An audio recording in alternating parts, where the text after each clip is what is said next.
बिहारको दानापुर गाउँमा मुखियाकी छोरी कमलेश्वरीको हल्दीको रसम चलिरहेको थियो। कमलेश्वरीलाई उनका आमा बुवाले असाध्यै माया गरेर पालेका थिए। आफ्नी छोरीको धनी घरमा बिहे होस् र खुसी रहोस् भनी छोरीको बिहेको कुरा पल्लो गाउँको धनी मुखियाको घरमा चलाए। राम्री भएकाले उसलाई हेर्ने बित्तिकै उसको सुन्दरतामा मोहित भई मुखियाले उसको छोरो कुलदीपसँग बिहे गराइदिने निधो गर्यो। फुलुवा, यो ल्याऊ, यो हल्दी, उपटन र पानी छोरीको ससुरालबाट आएको हो।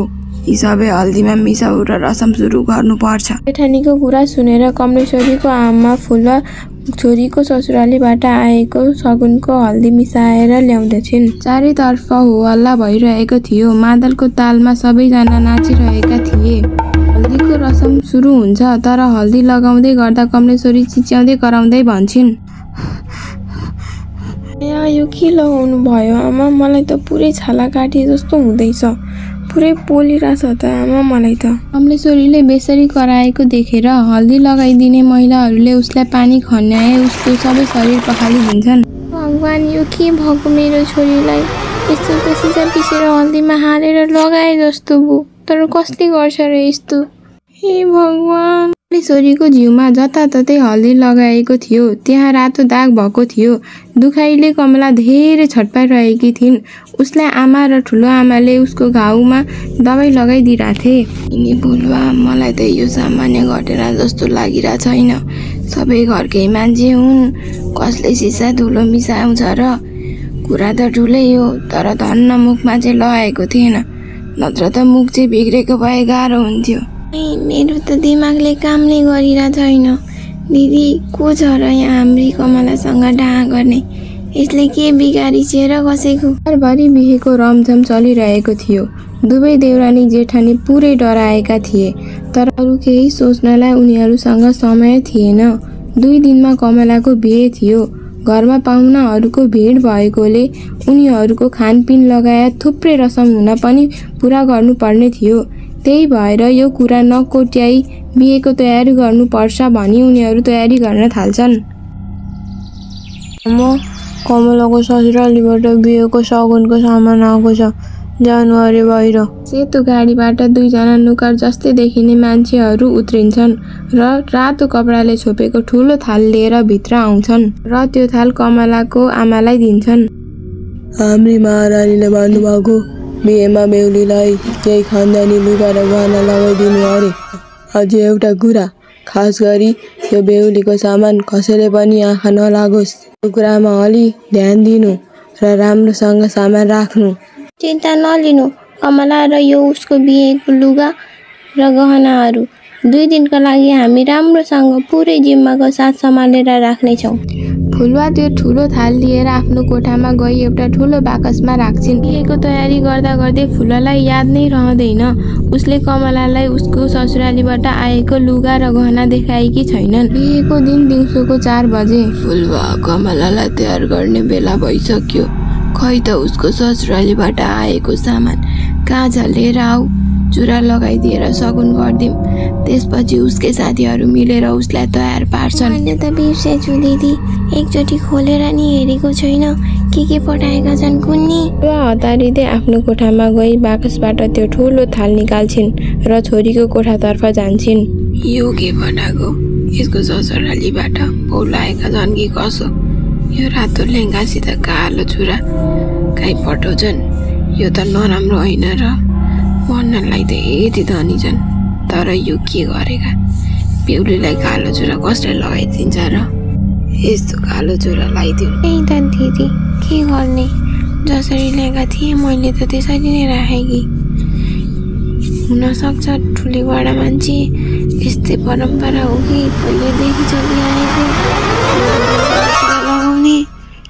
आधी उमेर गइसक्यो मेरो, मैले त कहिले देखेको थिइनँ कसैको ससुरालीबाट कालो चुरा पठाएको। बिहे उनीहरूको बेहुलीको मात्रै होइन त, हाम्रो छोरीको पनि हो। कालो चुरा पर्दैन, रातो चुरा लगाइदेऊ। कालो नराम्रो हो, रातो नै लगाउनु पर्छ। होइन दिदी, त्यो नोकरहरूले भनेका थिए उताबाट पठाएकै लुगा र गहना नै लगाउनु पर्छ भनेर त। भनेको मानेनन् भने रिसाउलान्। कमलाको आमाको कुरा सुनेर उसको जेठानीले त्यही कालो चुरा कमलालाई लगाइदिन्छन्। कमलाको ससुरालीबाट आएको लेहेङ्गा निकै नै राम्रो र महँगो थियो, रानी महारानीले लाउने जस्तो। कमलाका साथीहरूले घुम्टो मिलाउँदै गर्दा एउटी साथीले छक्क परेर भन्छन्, ओहो, के भयो मिना, किन छक्क परेकी? हेर न हेर, तिम्रो घुम्टोको त एकतर्फी च्यातिएको पो रहेछ त। यस्तो च्यातिएको पनि कसैले पठाउँछन् र? हेर त आफै, के गर्ने हो अब यो च्यातिएको? कमलाको साथीको कुरा सुनेर बाहिरबाट कमलाकी आमा कुद्दै भित्र आउँछिन्। भित्र आएर च्यातिएको घुम्टो देखेर आफ्नो टाउकोमा हात राख।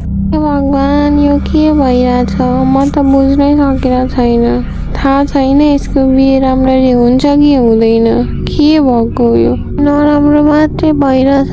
के भएको हो यो सबै? के मान्छेले गल्तीले च्यातिदियो होला नि।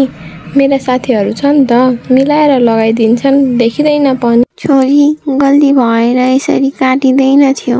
कसैले जानी जानी छेउबाट काटेर छेउको कपडा निकाले जस्तो छ। होइन आमा, यस्तो किन गर्छन्? हेरेर नै पठाएको होला नि, दर्जीले नै काटेको होला, कसैले ध्यान मात्र नदिएको हुन्। फुलुवा आफ्नो बुढोलाई गएर भन्छन्, सुन्नु न, केही त नराम्रो भइरहेछ। हामी यो बिहे गराएर गल्ती त गरिरहेको छैनौँ नि, बारम्बार नराम्रो मात्रै भइरहेछ हाम्रो छोरीसँग त। आइमाई जात पनि अन्धविश्वासी नै हुन्छन्। यति धनी मान्छेको घरमा बिहे गर्दैछु, धन सम्पत्ति नोकर चाकर कति धेरै छन्। अझै के चाहियो?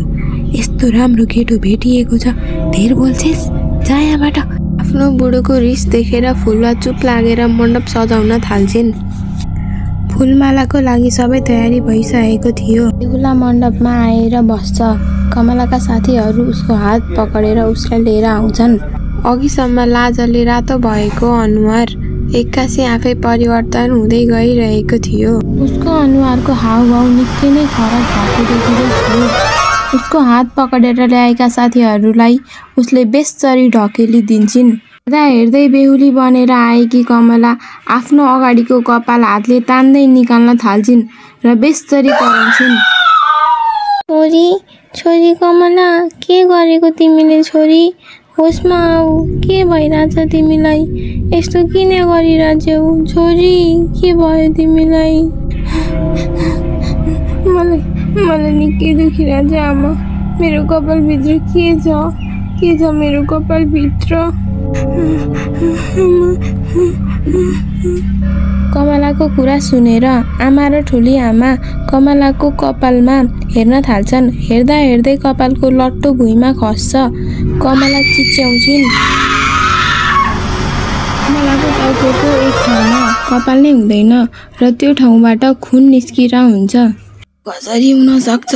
आफै कपाल कसरी झर्छ? कसैको आँखा लागेछ जस्तो छ। हाम्री छोरीलाई यति नराम्रो कुराहरू एकैचोटि भइरहेछन्, यो सामान्य कुरा होइन। कमला डराएर आफ्नै आमालाई अँगाल्छिन् र रुन थाल्छिन्। फुलुवा, छोरीलाई भित्र लगेर उसलाई तयार पारेर फुलमालाको लागि लिएर आऊ बाहिर। समय बितिसक्यो, ज्वाइँसा पर्खिरहनु भएको छ। छिटो जाऊ, उसलाई भित्र गएर तयार गरेर लिएर आऊ त। चिन्ता नलिन सम्धिनी, कमला अब हाम्रो जिम्मेवारी हो। हाम्रो घरकी बुहारी हुन गइरहेछिन्। म बुझ्छु उसलाई यो घटनाले कस्तो असर पुर्याएको छ भनेर। हामी सक्दो गर्छौँ, चिन्ता नलिनु। तर अहिले फुलमाला गरौँ, शुभ मुहुर्त जान्छ, नत्र घर गएपछि के भएको हामी बुझ्छौँ नि। कमलाको पुरै जिम्मेवारी अब हाम्रो हुन्छ। हामी सक्दो कोसिस गर्छौँ। दाजुको कुरा सुनेर कमला शान्त हुन्छन्।